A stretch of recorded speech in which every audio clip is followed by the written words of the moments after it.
Hello and welcome to The Stinger, your home for DC, Marvel, Star Wars, and much more. Joining me on the podcast today, it's a bird, it's a plane, it's two men of steel, Joseph, Snead, and Trent Neely. How we doing, boys? Doing great. I'm not trying to recruit anybody to join my secret harem, so don't worry. That's not part of this. Hey, the Kal-El, get the harem going, hey. When Jordan was talking, I was like, he sounds really Italian right there. He really That's a good catch. Oh, man. Guys, I'll jump out and say it. It's been a while since we've all been on this Zencastr feed together. But we're back, all three of us, ready to talk Superman, James Gunn's Superman that came out in theaters earlier this summer in July. We've all three seen it now. You know, sometimes life gets in the way and schedules stack up and things happen and you have to take time away. But despite that, we're back together now, ready to talk Superman. Honestly, really excited to talk about one of the biggest movies of the year with you guys. I feel like we came into 2025 knowing that this was going to be, maybe the main event in terms of fandom culture this year. So this has been, highly anticipated for a while. So I can't wait to talk about Superman. There's some things that we missed in the shuffle of, different life events keeping us away from the podcast for a while.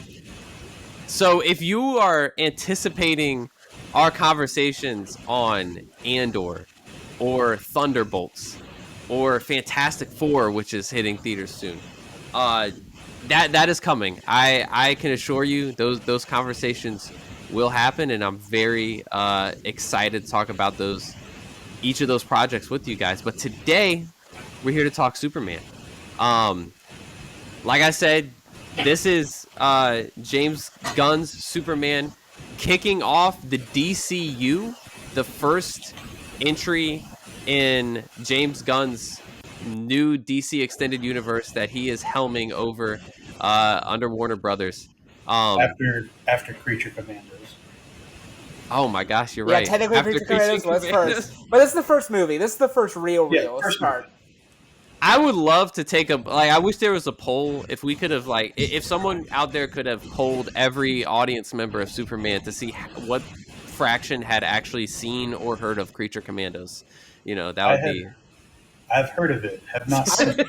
I've heard of it and I've seen it. Oh, wait, real quick. Sidebar. Yeah. Good, bad, thumbs up, thumbs down?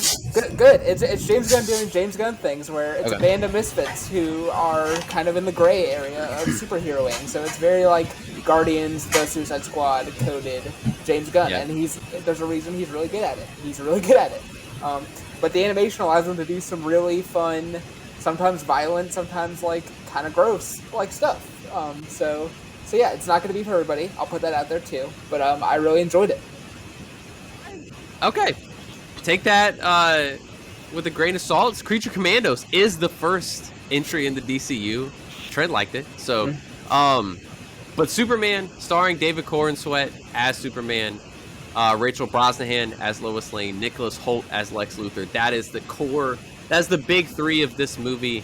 That really kind of, this whole project kind of hinges on: do these characters work? Because those characters are core to Superman. So that's kind of the groundwork for this movie going in. Mm-hmm. Superman, a very popular character in American pop culture, to say the least, but maybe less popular among our generation. Mm-hmm. Can't say Superman was as widely accessed for members of our generation, and so I feel like a good place to start is just where does the character of Superman land for each of you? Where did it land heading into this movie? Yeah, for me, I mean, my introduction was really the animated DC universe and the Justice League cartoons. And me as a Batman kid being like, gosh, the Superman nerd is preventing Batman from doing the fun stuff that he wants to do. And then I think I definitely at some point in the summer on TNT probably saw Superman Returns on cable. and I was like, oh, this is weird. And it's weird because that movie's technically a sequel to like the first two Christopher Reeve Superman movies, and I'm like, why does it feel like so much has happened that I don't know about, even though it's a brand new movie? Wait, is that really? Yeah, that's Superman Returns is a man. bizarre movie, like structurally for that reason. But I always liked Brandon Routh as Superman. The movie's fine. And then Man of Steel happens and sets the internet ablaze, and it still does to this day. I like it more than most people, not as much as like the diehard of the diehards. And I think the character Superman's fine. But I was open-minded enough that I was curious to see what James Gunn would do with this here. Yeah, I mean, I remember watching like the first couple of Christopher Reeve Superman movies and liking them, and Man of Steel. I think I actually saw Superman Returns after Man of Steel, if I'm remembering right. But I mean, I liked them all. But Superman was never my favorite. My favorite DC characters have always been Green Lantern and Aquaman. So existence is pain.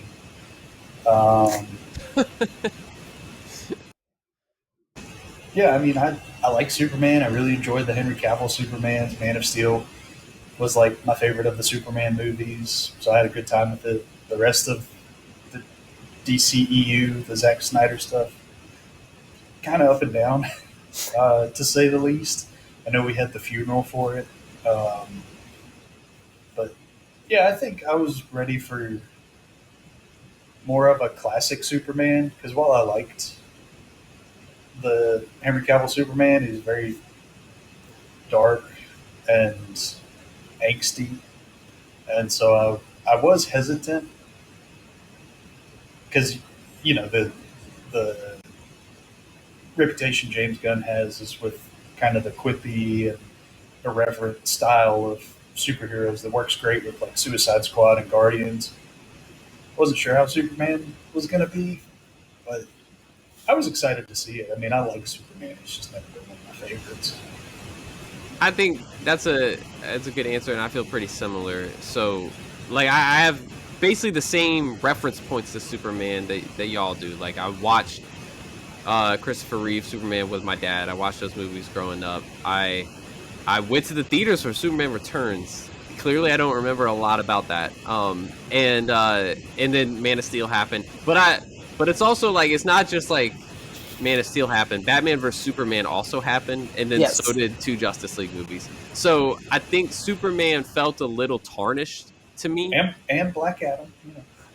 Ah, man, how could I forget? How could I forget? The hierarchy of the DC universe changed. It changed forever. Yeah, so I think Superman, just the character is tarnished in my mind a little bit. Like, yeah, to the point probably where, like, the most accurate depiction might have been the animated things that I had watched with Superman in it. But I feel like when you think of the genre we're talking about, of comic book movies, they have been under fire for the last 3 or 4 years, where there just hasn't been. There have been several of these movies made and several misses across the board.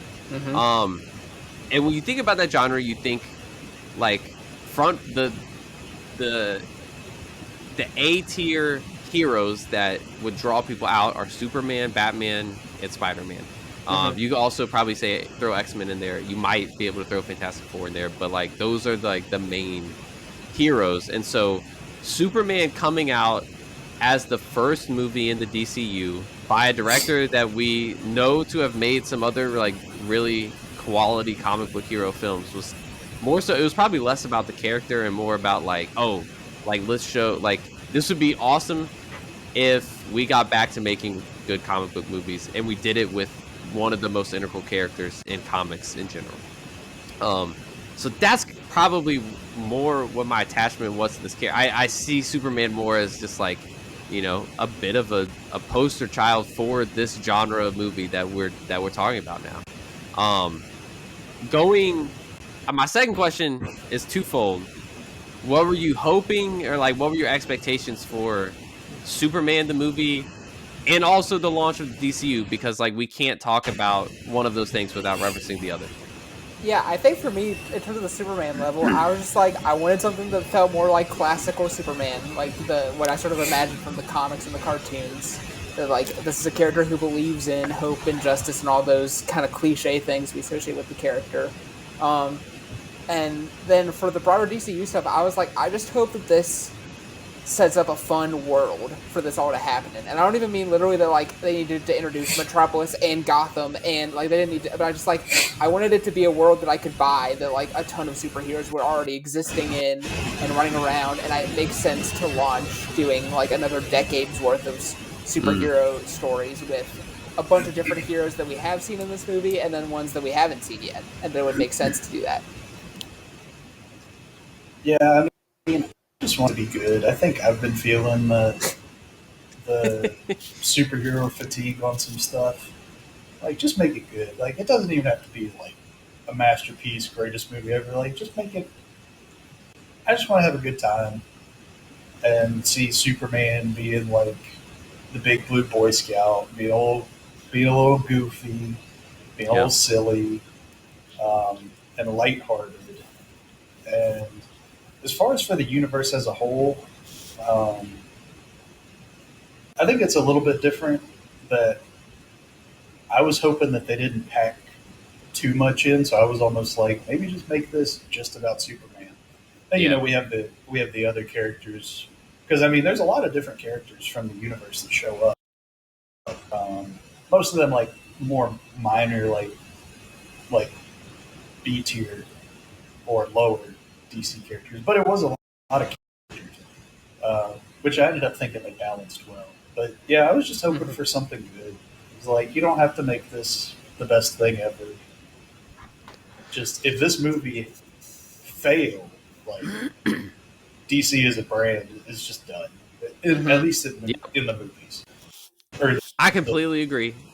The movies at the theater, because I mean DC's animated movies have usually been good, but if Superman failed, they're done as a theatrical brand.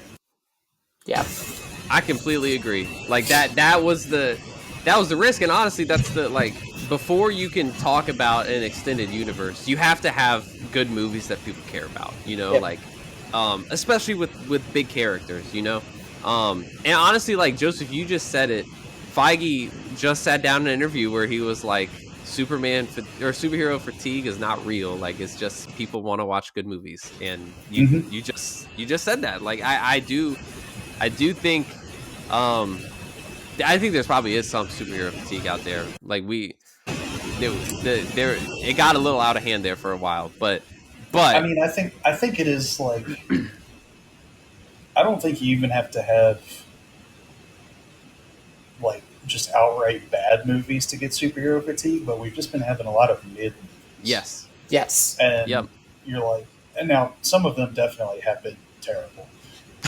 But even with the mid movies, as many of them as there were, along with like TV shows and all kinds of stuff, it just started feeling exhausting to keep up with it. Yeah. Yeah. Now, if it's all good, then you're fine. Yeah. Even if it's all good, though, a lot of times these stories fall into the same tropes and the same structures, and I think even if there's just we'll never see that much superhero content put out in a year again. I don't think it's possible, because I do think there is a limit to how much we can enjoy the same type of story. But when you're only getting 4 or 5 of these a year across the board, not just from one, you know, we're talking DC, Marvel, all the different, you know, IP comic things out there. As long as it's a good story, people are going to want to show up, and it seems like that's how people feel about Superman. But I am more curious, what did you each think of Superman? What did you like? What did you not like? Give me your like general reaction to James Gunn Superman. I loved this movie. Like I think it like fully worked. Pretty much almost exactly everything it was trying to do. To be clear, I'm not saying it's a flawless movie. I'm saying everything that it was trying to do, it does pretty dang close to like the top form of that. Like they were like, we want to introduce Superman that's hopeful again. They created a hopeful Superman that made sense. They're like, it's going to have bright colors, and it's going to have the John Williams music, but on electric guitar, which is awesome. And it's like, and we're going to introduce like characters that you care about besides Superman, like Lois Lane and all that stuff. And Lex Luthor is incredible in this movie. Yes. I really think everything about this works. Even the things that are like goofy about this movie, and we'll talk about it more in depth, I'm sure, that doesn't exactly work. I think even the stuff that's goofy like works. And so yeah, I really don't even have that many complaints. I just have like nitpicky stuff with it. And honestly, it's a weird thing where like my one criticism is that I think the movie should be a little bit longer in some ways, and I can talk about that in a minute. Yeah, I mean, I'm kind of in a similar thing. Like, I really enjoyed the movie. I had a good time watching it, and it was over. And like, you leave the movie. I know you guys have seen the memes. It's like everyone's like, I want to be like Superman now. And I was like, dang, I kind of want to be like Superman now. Just be like a cool dude. just like a nice guy that goes around and helps people because like that's what you're supposed to do. And yeah, I really enjoyed it. I think the characterization of Superman was spot on. He's doing his best. Like, Yeah. this Lex Luthor guy just for some reason just like hates his guts. Yeah. And which I thought was good too. But yeah, I think I agree with Trent. Like, I feel like everything it was trying to accomplish, it did. Like I was saying, there were a lot of characters in it, and I don't think it did a disservice to any of them. And the movie didn't really feel bloated. I think it was interesting too. The movie started off with like, "Hey, metahumans have been around for 300 years, so this is just like a regular day in the neighborhood," and it kind of sets it up as a better lived-in universe where. They didn't mention it, but you're like, oh, yeah, Batman's probably doing something right now. Yep. Wonder Woman's probably doing something right now. There's, hundreds or thousands of Green Lanterns just vibing in space. Spoilers, Supergirl is going around being a menace. Yes. But you can kind of see, like, there were no hints of Aquaman, which I was sad about. But, yeah, I think it balanced all the characters well, and the story was fine. Yeah. I think some of that is where it could have been stronger, maybe, but I don't really have any suggestions like, oh, I would have done this or this. They're just kind of like, oh, Superman's just trying to help out, and then he finally gets beat up. Yeah, I really liked this movie. I don't know if I loved it, but I really liked it. It's like the things it's excelled at were the most important things in my mind. And I do actually the problems that I would have with the movie are it feeling bloated and probably the just pacing of fitting all of the story in that James Gunn was fitting in. I think that is where the movie lagged for me. But then you got some really excellent moments, and I think ultimately this movie has something to say about Superman the character, as opposed to just being like a fun action movie. Like it is trying to tell us who Superman is in the modern times and why that's important. And that's fantastic. Like, to me, that's what this movie had to get right in order to kind of like justify its existence and I think like be a starting point for the DCU. Like it felt similar to me to the comparison that jumped in my mind first watching it was Captain America: The First Avenger. I thought of that movie too. Okay, because for me, very similar characters, Superman and Captain America, and the parts that I liked the best were the parts that were like focused on Superman and Clark Kent's world and the people immediately closest to him, and having all of that work is going to be extremely important for the rest of the DCU because we care about this character now. Even though he is goofy, he is like a little square, I came away caring about Superman a lot. What were the what were the things that worked that make you like or love this movie a lot? I think the main thing is just like the sincerity of which everything is done in this movie. Like the movie doesn't pretend that it's like there's so many superhero movies both to the good and the bad that are like, yeah, it's a superhero movie, but it's also this, right? Like Winter Soldier is like, yeah, it's a superhero movie, but it's also a conspiracy thriller. And like, you know, Guardians is like, yes, it's a superhero, but it's also a space adventure. And then this movie is like, no, it's literally just a superhero movie. Like it is about a guy who is trying to do the right thing, like facing impossible odds, and a villain who hates his guts, and like a villain who has dimension to him, but is not going to be redeemed at all. You can tell he's just like no. Like at one point he literally says like, I know that like this is not healthy behavior, but I also don't care. And I'm like that's great. And I think we've gotten to a place in superhero movies where we've seen so much now. People are like overcomplicating it a little bit, and it's like no, you can just make this a movie about what it is and about the core of the character, and as long as you have that, like it's fine. I loved it, everything. I was one of those people who was super nervous about how like washed out and bright the colors looked in some of the trailers. I actually love how this movie looks in motion and like watching the whole thing. I love that it's super bright and everything's over the top. Again, the John Williams score. They were like, let's not pretend this isn't the most iconic superhero music score of the last like 50 years. Like, let's just put it in there. But do something new with it, with like electric guitars and stuff. I'm like, great, perfect. Yeah, just the sincerity of the emotion, because like of who Clark is, and then even the scene with his dad. Like I got genuinely choked up at the scene on the farm with his dad. Yeah, me too. It's just really good, and it's just because it's honest. It doesn't pretend that it's not being corny, and I think it's okay to be corny, because you know what, superheroes are. At a certain level, it's a fundamentally corny concept to have people wearing costumes punching villains in the face, and that's okay. And like to that point, a common point of contention with so many people online leading up to this movie were the trunks. And after watching the movie, great choice. The trunks is like the perfect example of who Superman is in this world, and it's like so on brand. Yes, and have you guys heard David Cornsweat's explanation for this? That it was him who did it. Yeah, and I'm like that explanation is the best in character explanation I've ever heard for the trunks. What? Tell what David Cornsweat said real quick for the audience. David Cornsweat basically said, he was like, yeah, I know it's silly, but the point is he's so scary that he can like lift buildings and fly faster than a speeding bullet, that he wants to look a little silly to not scare kids. And James Gunn was like, oh, that makes complete sense. You're right. We have to do this.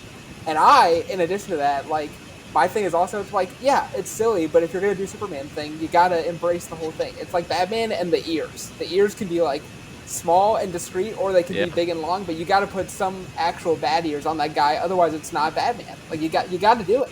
Yeah. I completely agree. Joseph, what were for you? I liked the character interactions. Superman and Lois was good. Superman and his parents, Green Lantern, and like everybody. Mr. Terrific and Lois's side mission, I wasn't expecting, but I really enjoyed it. That was cool.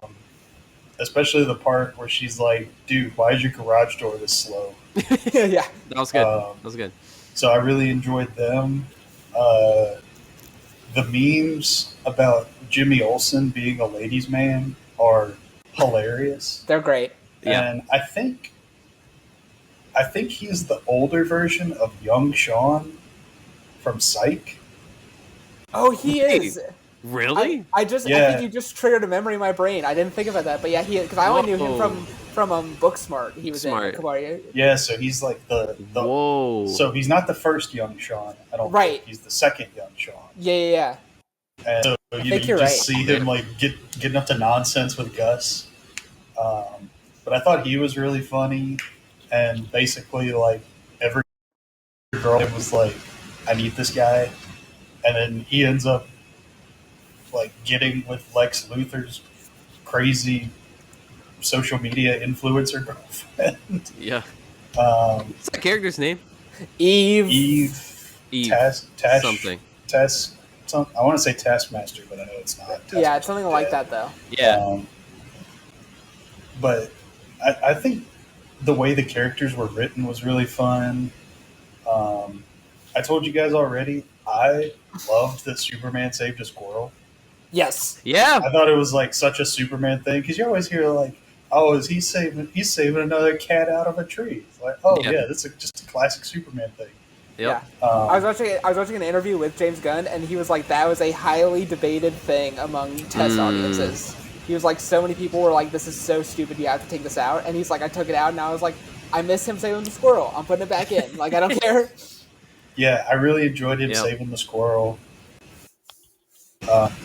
And like that, Yeah. in that point too, what you just made about James Gunn is why the movie's so sincere. Like it is 100% James Gunn through and through. Like it is, like there is no ounce of this movie that feels like it's someone else's. It really does feel like it's his through and through. But I think that's what makes it work so well. And I liked him saving the squirrel too. I mean, I think that's like that is such a great, because watching it in the theater, I'm like, I was laughing to myself when it happened. Like, you gotta be joking me. Like, he's really saving the squirrel right now. But like, as soon as you watch it, you're like, well, of course he is. Like, of course he's saving the squirrel.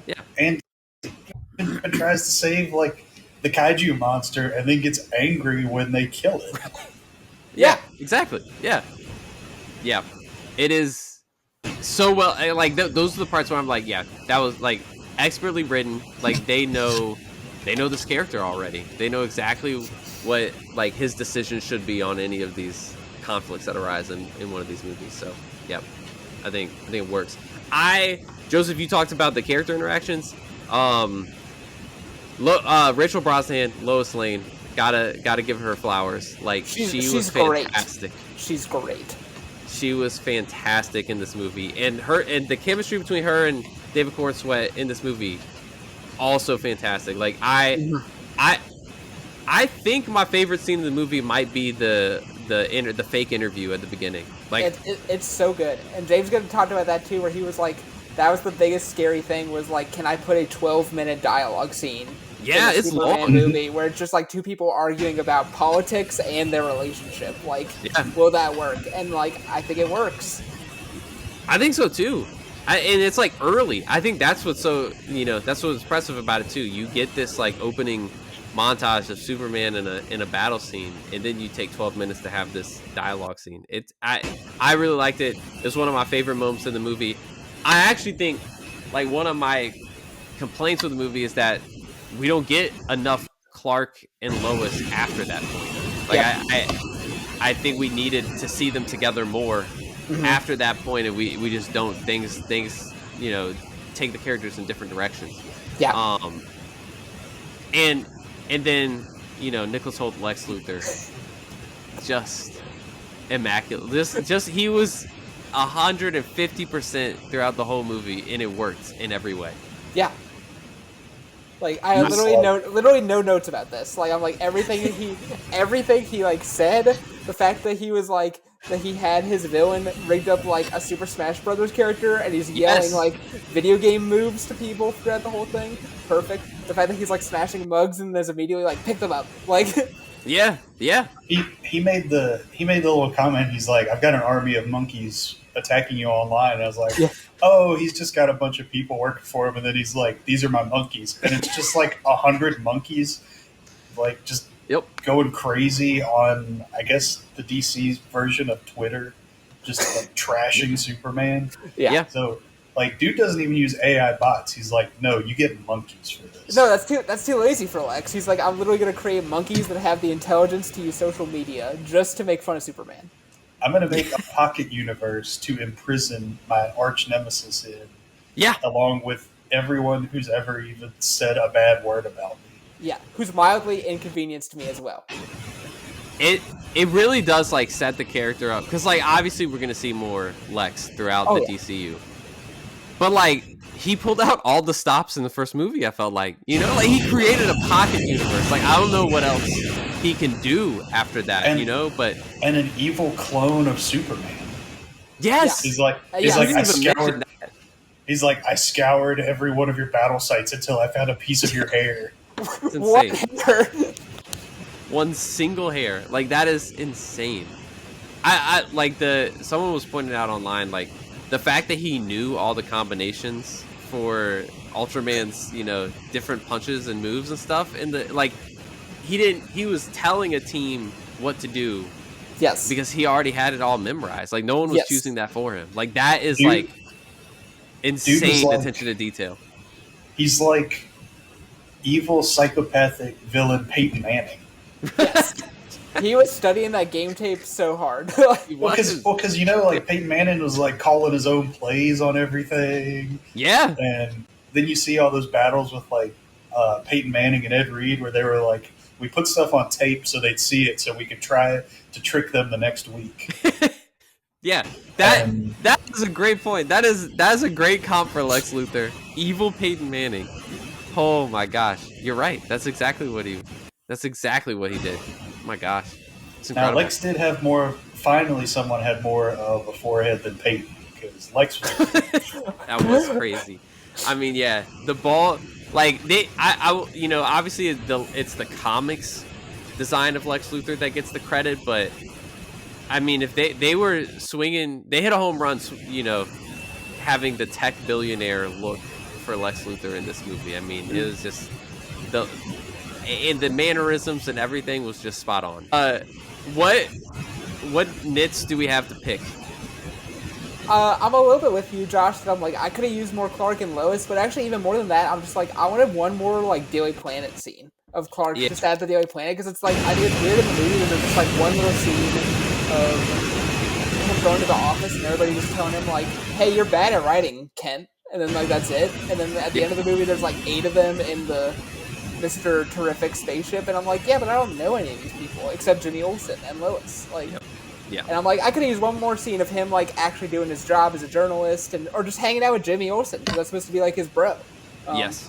Just one more. And then my other nitpick is that the whole movie's about like, what does it mean for Clark to be on this mission to be a hero and stuff like that, and like, what does being a hero mean in the modern world?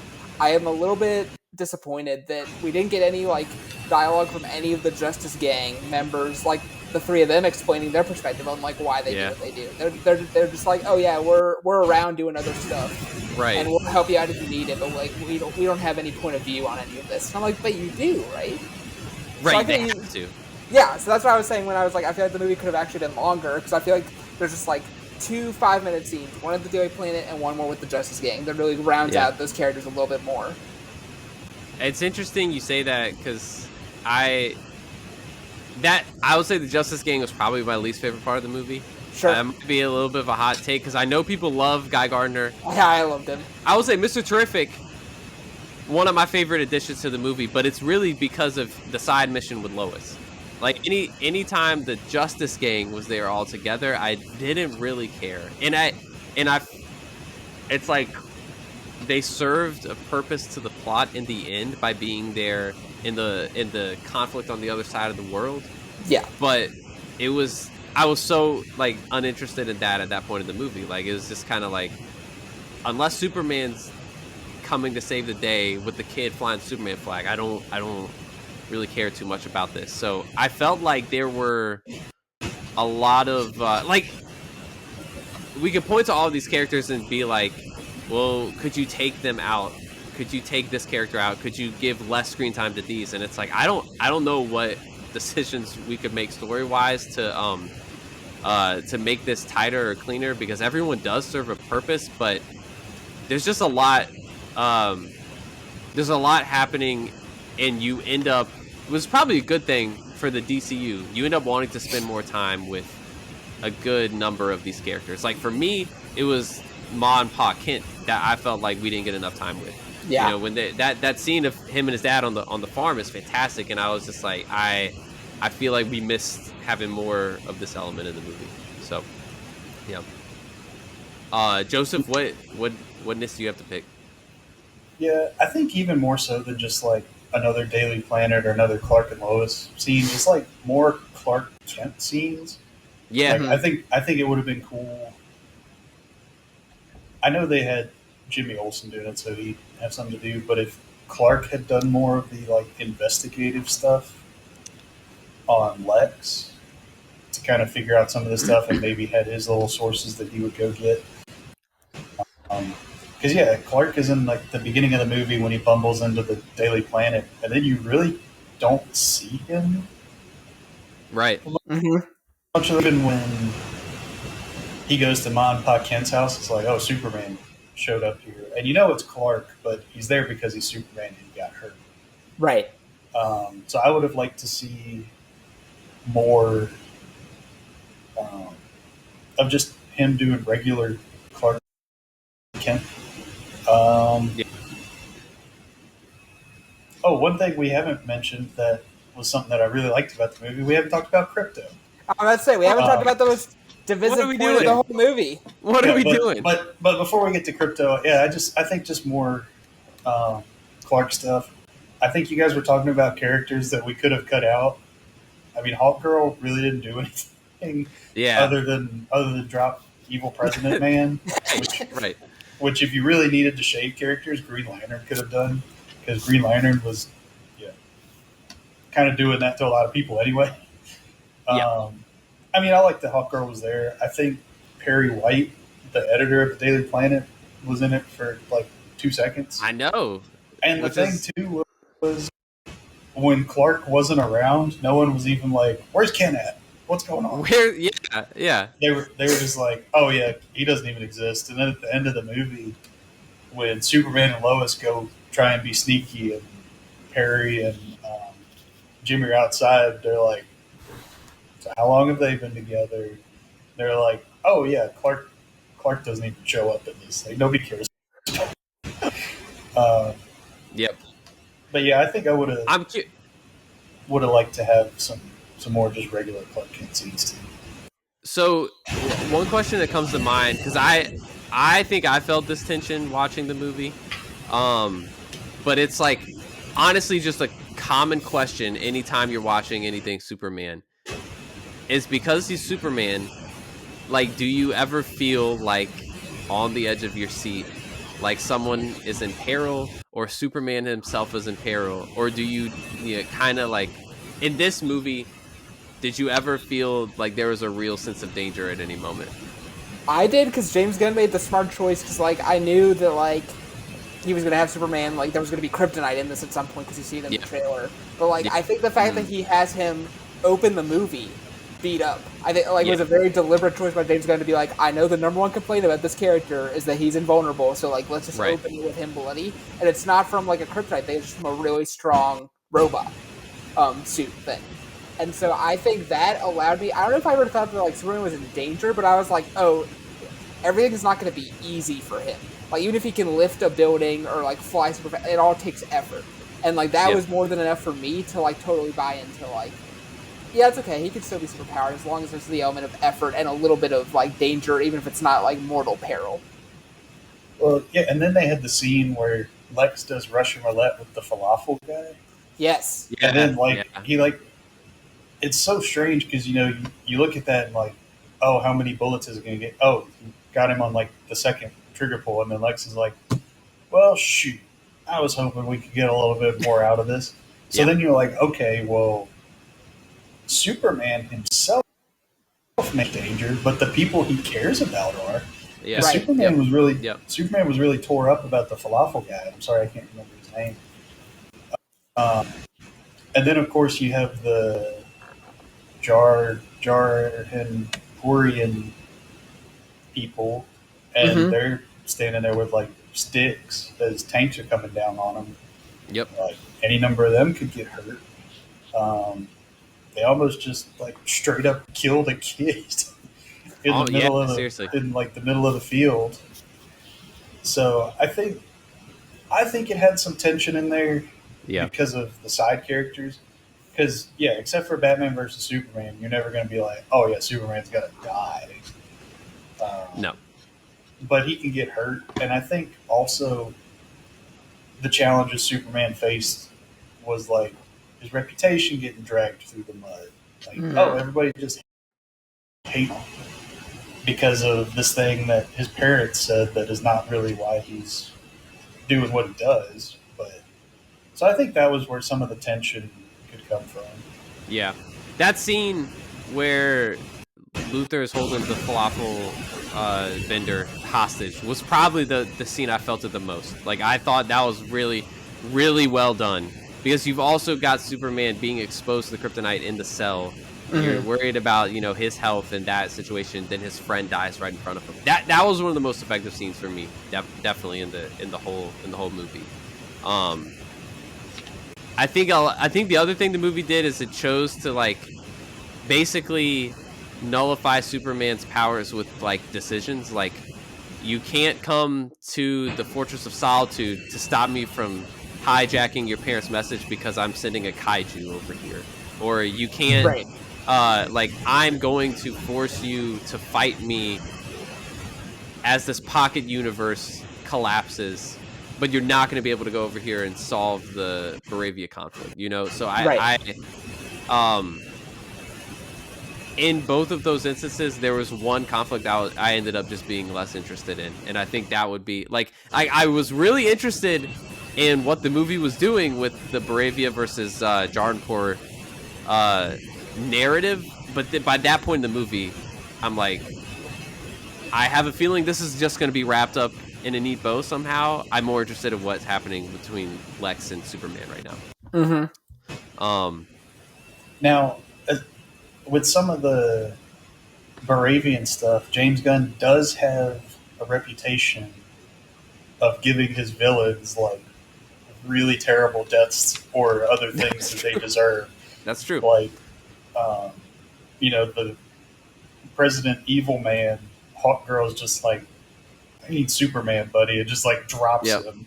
And, you know, it's kind of like, you know, Ronan gets with a dance off and he's just super confused. And Baby Groot blows up Ego. And then I think everyone can all join together in hatred of the High Evolutionary. Oh, yes.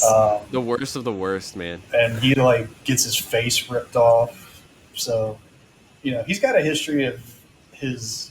Oh, and I mean, poor Starro. But also Starro. Like, there's very creative deaths for the villains. Yeah. In his movies. Yeah, that's true. So, you know, the Baravia stuff kind of is consistent with that, but also it was kind of over on the side. Yeah. Like, oh yeah, and this is happening too. Right. Yeah. Yep.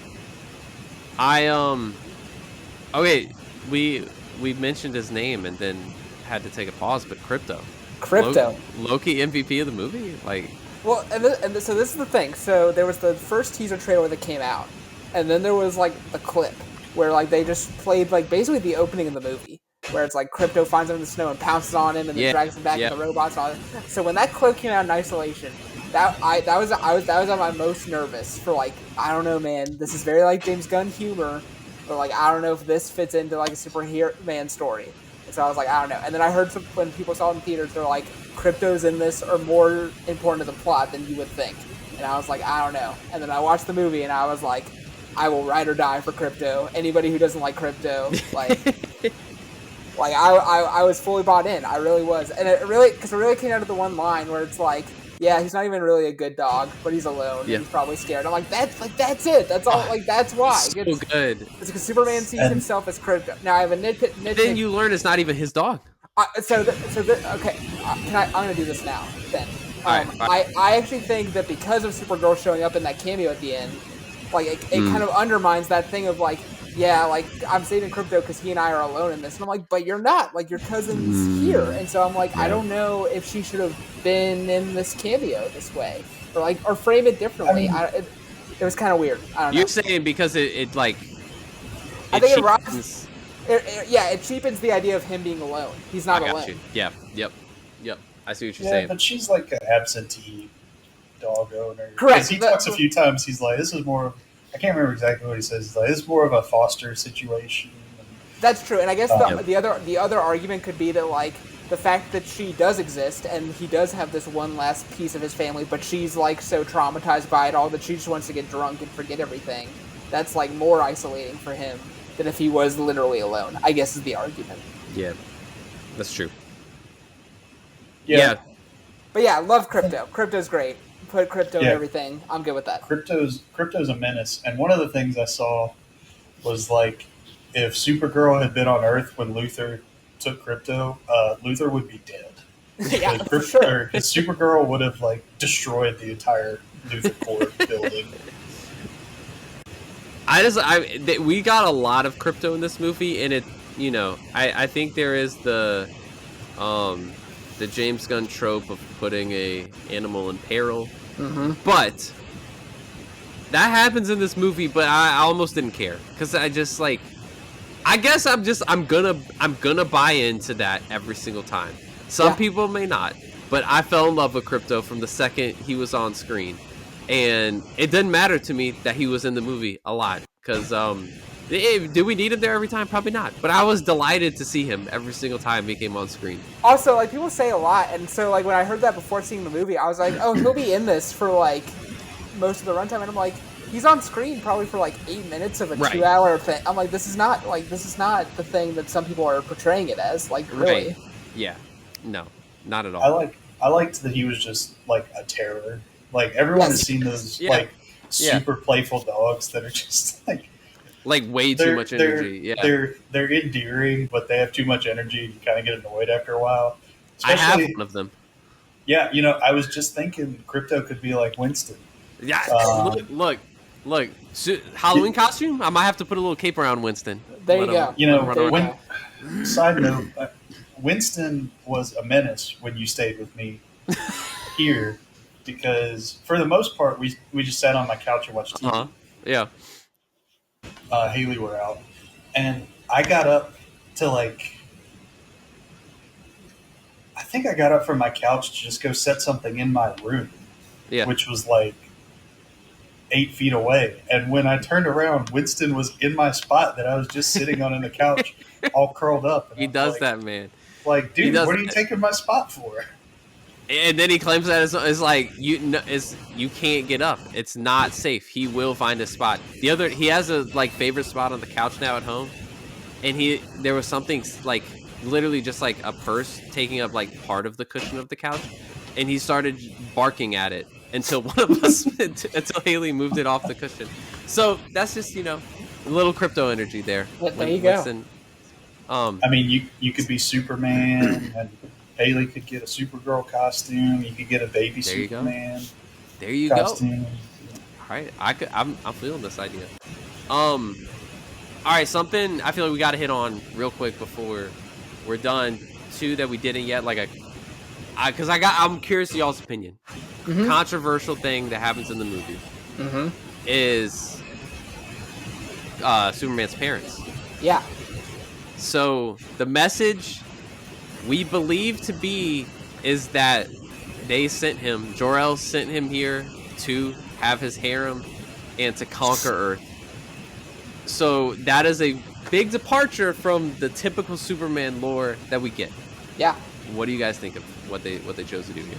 I loved it because one of my questions always, not just with this one, but every Superman adaptation is I'm like, how does this character go through an arc? Because he's pure good. He literally can't change. That's part of the fabric of the character. And so to take this idea of hey, what you thought you were here for and what you built your life around, isn't true, but that still doesn't mean that you can choose to be good for your own purpose and for what your other parents taught you. I thought that was honestly kind of beautiful. I was like, this is perfect, actually, to me. I thought it was a great way to challenge the mythos of Superman a little bit, but not fundamentally change the character in a way that's against the core of the character. I was like, that's actually kind of a brilliant writing choice. I mean, I won't say I loved it. I was more just I didn't dislike it, indifferent on it. I'm fine with it. It doesn't really, because we haven't seen much of Jor-El in the adaptations of Superman that I've seen. We had the Marlon Brando version, but he wasn't in Superman 2. We had the Russell Crowe version, but he wasn't in anything past Man of Steel.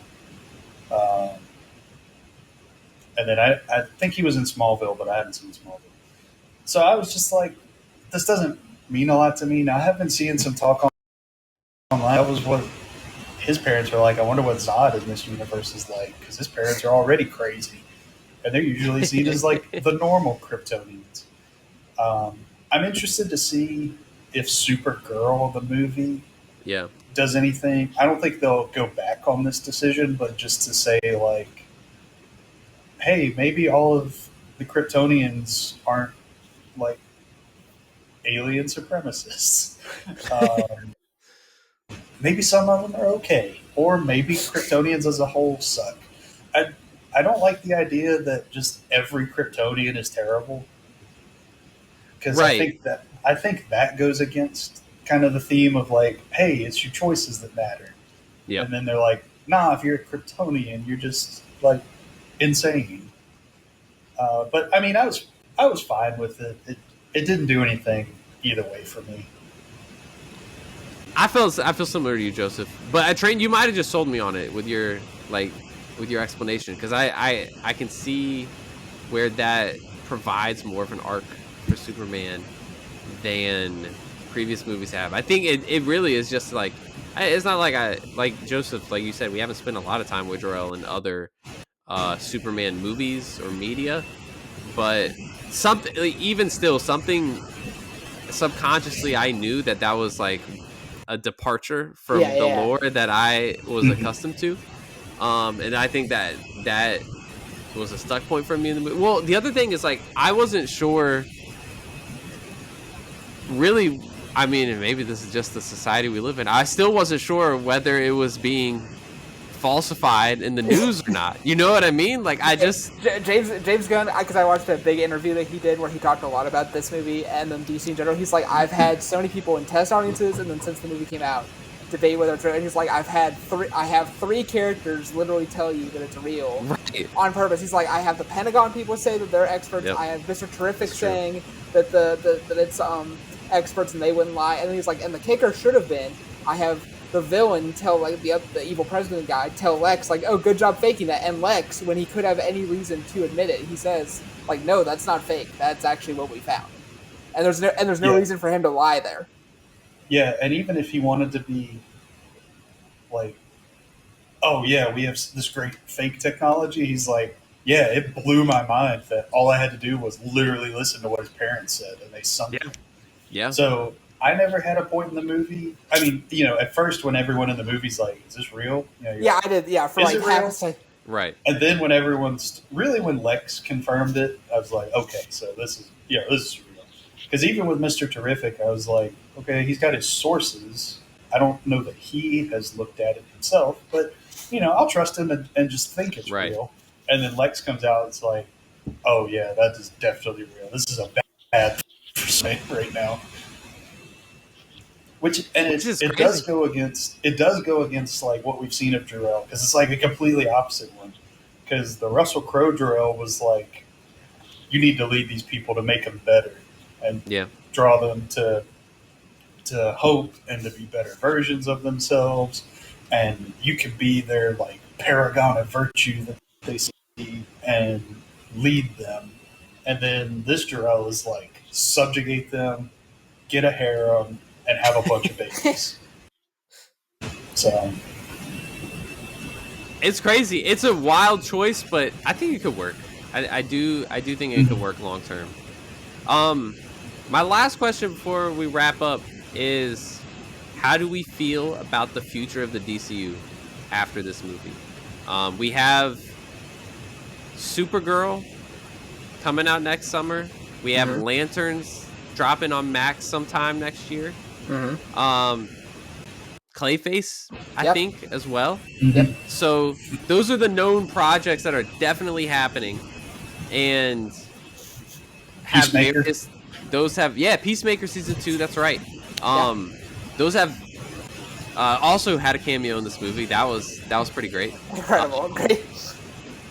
So those all have like varying levels of connections to Superman. Yeah. But based off of this movie alone, like, how do you feel about the future of the DCU? I'm feeling good. I think, like, because I think what was great about like the world of the DCU is that, like Joseph said, the text credit being like, hey, metahumans have existed for a while. I love that superheroes are commonplace enough that unlike Marvel, where they're like, what's going on? Like in the DC world, it's like Peacemaker's on a talk show talking about Superman at one point, and like Guy Gardner's eating Fruit Loops in a diner, and nobody seems to care. They're just like, oh yeah, he eats cereal here sometimes. Like, whatever. Like, I think that bodes well. That it's just like, And James Gunn said he's like, I'm not trying to be like rigid and that every movie has to have like a tone or a feel. He's like Supergirl is going to be very different from this movie because she's like a much more like cynical and bitter character. And from what I know about the comic it's based on, it's like it's kind of a darker thing, and so that'll be a whole thing. And then Clayface is even way different. Of like he's like, oh no, this is just a straight up horror movie we're doing that's also kind of in the DC universe, right? And I'm like, it'll be interesting to see if like audiences, like I'm a little concerned business wise for them that Supergirl's the next one that they're like, oh, I just watched Superman last year. Right. Like, is this really a different enough thing? And I know from what I know about the comics, it is different. But like, does an average film goer who sees like 2 movies a year know that it's going to be a different thing? I have no idea. I'm really curious. And then Clayface is just like a gross out horror body morphing thing about a living thing of clay, which I love that episode in the animated series that they say is the main inspiration. I don't know if mainstream audiences are going to like pay and make that a $200 million movie to like watch a goo monster do stuff. You know, I don't know. Well, I feel like that one won't be as high of a budget. No, they'll probably they will cap that one. I'm sure. Yeah, that one should be lower budget. But I mean, it'll still be a big budget compared to like these smaller horror movies that I personally don't go see because I don't like horror movies. But usually horror movies are pretty cheap. Yeah, they are compared to big, temple franchise movies. Right. I'm pretty excited for the future. I mean, I'm really excited for Lanterns. I said Green Lantern is my favorite character. Green Lantern and Aquaman are my favorite characters in DC. And from what I've heard, this Green Lantern show is supposed to be like maybe like a space investigation. Yeah, it's like they said it's like True Detective in the DC universe. Yeah. Yeah, and it's got it'll have Hal Jordan and Jon Stewart. So it's like, oh, you get like both of the best ones. Like Coach Taylor as a Green Lantern? Are you kidding me? Coach Taylor and Aaron Pierre side by side is like that image online is pretty dope in my mind. If I'm like, I can literally hear the cadence of the Green Lantern vow, but in the cadence of like the Clear Eyes Full Heart speech, and I'm like, this is gonna be the greatest thing my ears ever hear. I think so. And Guy Gardner's in it. There you go. Yeah, so Guy Gardner's in it. Hal Jordan, Jon Stewart. Who knows what other Lanterns are going to show up? That's so yeah, crazy. I'm really excited for that. I'm optimistic for Supergirl. I think Supergirl as a concept is really interesting, and she was cool in the second Injustice game. I haven't seen the Supergirl show that was on the CW. The one thing about Supergirl that was really funny, I was sitting in the theater and I was watching it with my girlfriend, and the Supergirl scene happened, and she goes, I really hope they don't make a Supergirl movie because I don't want to see that. Oh, no. And I was I've got some bad news for you. It comes out next year. Yep. Yeah, Clayface doesn't really do anything for me, but it's interesting. The Supergirl writer, I don't know if you guys have seen, seems to be like maybe the go-to writer. Yes, for the right movies now. Interesting. She's writing. So she wrote Supergirl. She's writing Teen Titans. Oh. And they're getting her to write a Wonder Woman movie. Yeah, she's writing Wonder Woman right now. Oh. James So said. Supergirl, Teen Titans, and Wonder Woman. Wow. Okay. Her name's like Anna Naguero or Naguero. Yes, something like that. I feel bad that we're not getting our name right. Which, if they've got that much faith in her as a writer, I think will be good. I think a Teen Titans movie could be really good. Mm-hmm. I think so too. We've seen a successful Wonder Woman. We've also seen a really bad Wonder Woman. But I think it'd be cool too that they've said superheroes have been around for 300 years. Yeah. When the original announcement came out, they talked about a Paradise Lost show about the Amazons.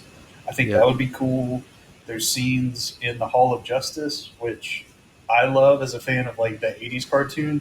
And I don't think he's ever going to do it, but if James Gunn pulled it off and it was somebody that was like, meanwhile, at the Hall of Justice.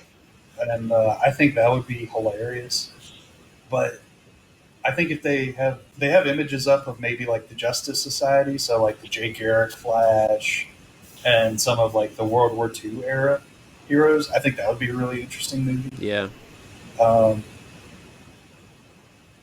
I like that we don't know exactly where it's headed right now.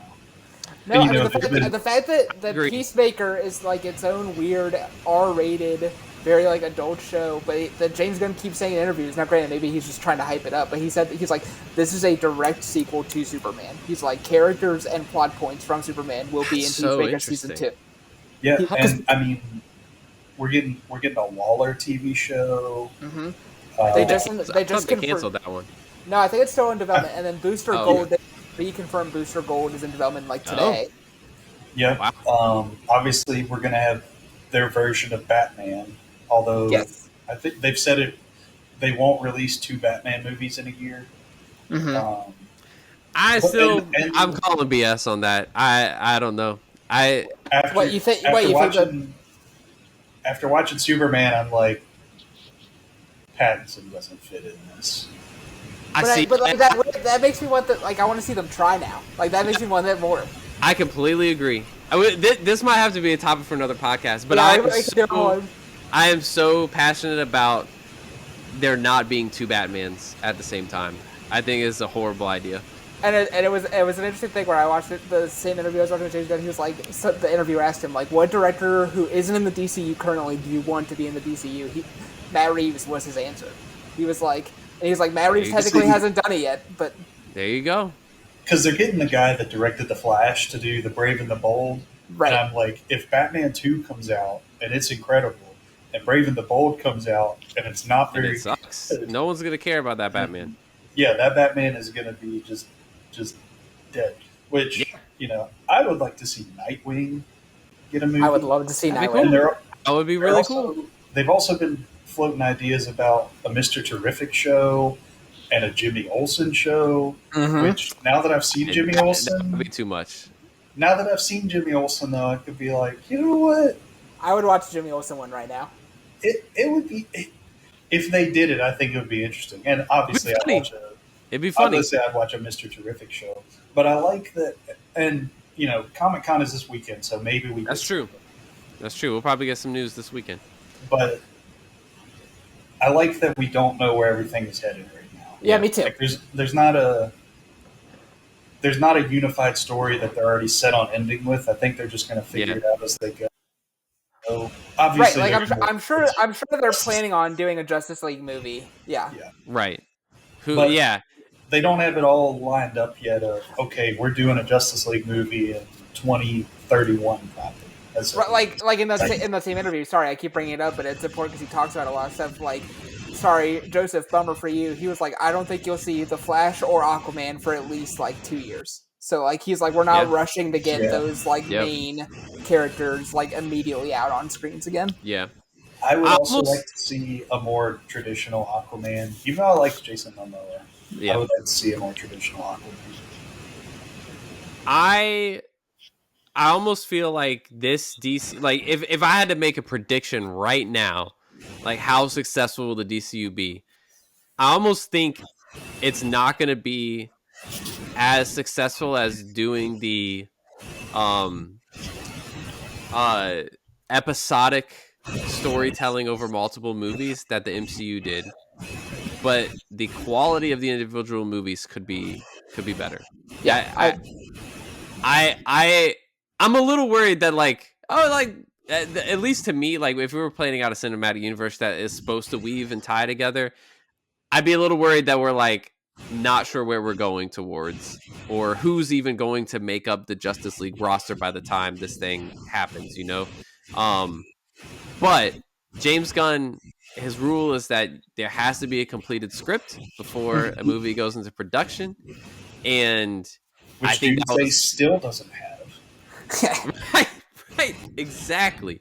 And that to me, because this movie had a really great script, it was very well written. Even though like we have yet to see what a non-James Gunn movie or TV show looks like in the DCU. Mm-hmm. So that'll be interesting. But I feel like when you allow creatives to do their own work in full before like giving them directives of where to go, typically like the stuff is, even if it's not better, it is like more enjoyable because like there's a real point of view coming from behind the scenes of this movie. So like it may not all connect perfectly. I don't think like we'll see. Maybe it will. Maybe they'll be able to pull off both. But I do feel like the fact that James Gunn is looking for completed scripts is going to be like really positive overall for this franchise. And it gave them a lot more patience for Batman 2 than I think they would have gotten otherwise. Because the script for part 2 of the Batman took like a really long time. Yeah, like 4 years it feels like. Yeah, especially. It pretty much has been.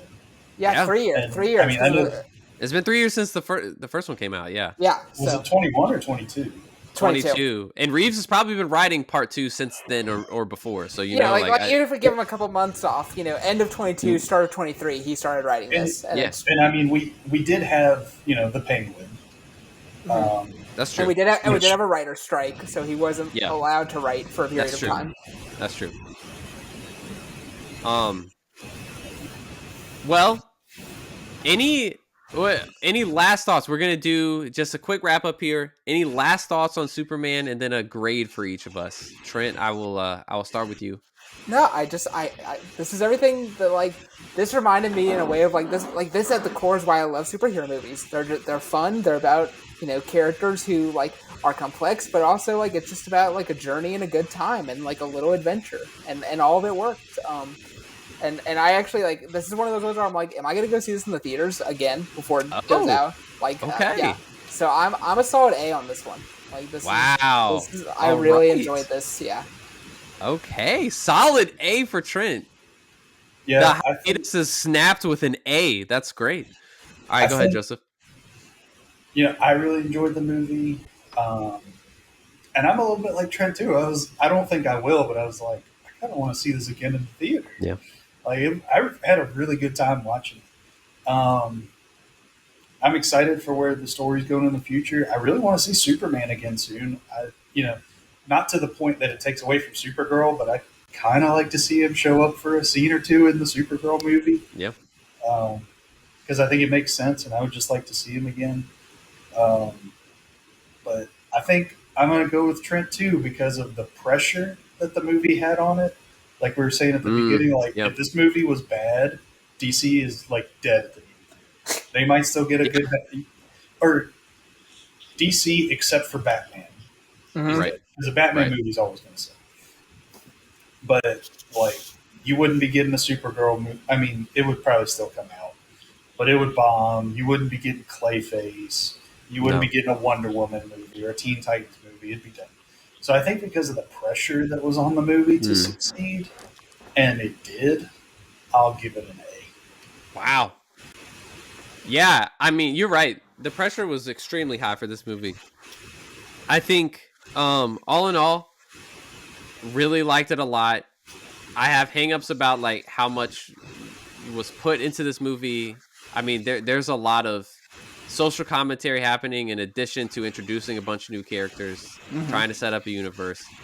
But Superman, the character, is established so firmly from this movie. I love his relationship to both Lois Lane and Lex Luthor in this movie are fantastic. It's a hopeful movie. It's colorful. It's quirky. It's sincere. And at the end of the day, that is what matters most. It is a perfect launching off point for this character going forward. I'm gonna give it a B+. I think that's where it sits for me. Is a very, very good superhero movie, and I actually think a sequel could be better, and we could I think we could get more intentional time with Superman, with Clark Kent. And I just think this is a really strong starting point for the franchise and for the next iteration of Superman, however many Superman movies we get. So, yeah, I think the sequel we could get would be, I don't know what you title it, but I think it could be Superman and Supergirl versus Brainiac. Oh, bring in Brainiac. Okay, I like it. Well, that is gonna do it for our conversation on Superman. Joseph and Trent, love chatting with you guys. I missed y'all. It was a great time. We'll be back for some more nerd content soon. thank you all for listening. As always, you can subscribe to us on YouTube, subscribe to us wherever you get your podcast, and follow us on social media at The Stinger Pod. We will be back soon. So great talking to you all.